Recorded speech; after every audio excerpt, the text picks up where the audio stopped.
Konnichiwa! Welcome to Japanese Cooking Ichie. Today I'll be showing you how to make a Japanese chicken bowl. My gyudon and butadon have been so popular, so I'll be showing you a bowl dish using chicken. It's easy to make with just 3 ingredients and is delicious, so I hope you'll give it a try. Let's get started. This is the amount for 1 serving. Please check the description for a list of ingredients. Now, let's get ready to cook. First, cut an onion in half. Can you see that the fibers in an onion run vertically like this? Cut it horizontally, cutting across these fibers. The core of the onion has a bad texture, so remove it and slice it into 1 centimeter thick slices. By cutting the fibers in this way, the cells become easier to break down, resulting in a softer texture. If you can cut it like this, it's fine. Leave the onion on the pad. Next, prepare 150 grams of chicken thighs. Any part of the chicken will do, but since you'll be eating this with rice, I recommend chicken thighs with a moderate amount of fat. Now let's cut the chicken thighs into bite-sized pieces. If you can cut them into bite-sized pieces like this, it's fine. Once you've cut all the chicken like this, you no longer need to use the knife. That's all the ingredients. Next, let's prepare the sauce. Get the seasonings ready. Get a small bowl and mix the ingredients together. 1 teaspoon soy sauce, 2 teaspoons vinegar, 1 teaspoon cooking sake, 4 teaspoons water. Grate 1 clove of garlic and add it to this sauce.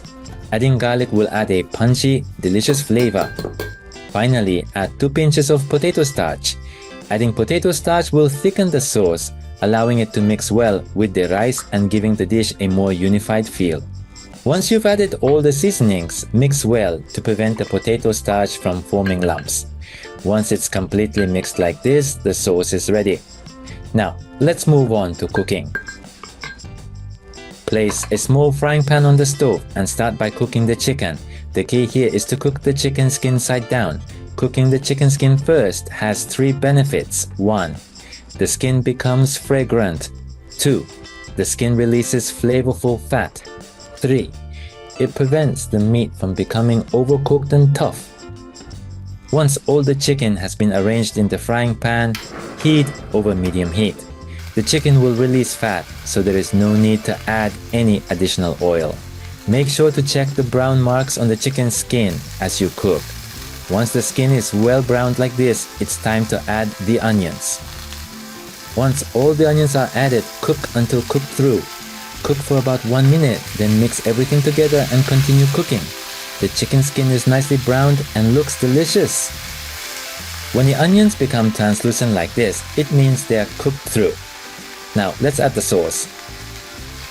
Some potato starch will have accumulated at the bottom, so mix it well with a spoon before adding the sauce to the frying pan.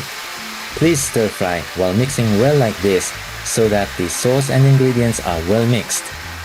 If the sauce doesn't coat well, we recommend adding a little water. After stir frying for just under a minute, it's ready when it looks like this.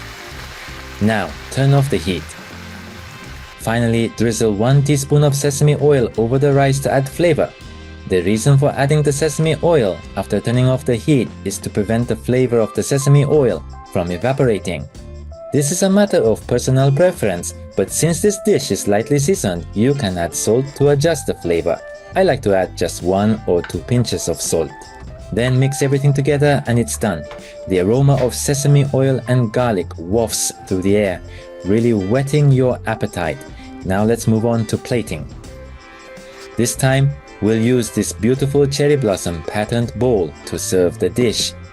Place 200 grams of warmed rice into this bowl. Then serve the dish on top of the rice and it's complete.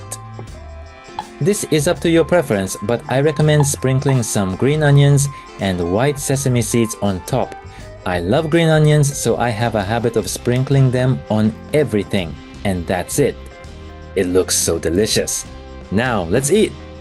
The savory flavor of the chicken and the sweetness of the onions are a perfect match, and it's so tasty. It also has a punchy garlic flavor that makes it a flavor you won't get tired of. It's good cost performance and easy to make and so delicious, so I hope you'll give it a try. I hope you are enjoying today's video. If you enjoyed the recipe, please let me know. If you like this video, please subscribe to the channel and give it a thumbs up. We also have social media like Instagram, so please check them out in the description. Thank you for watching and see you in the next video. ありがとう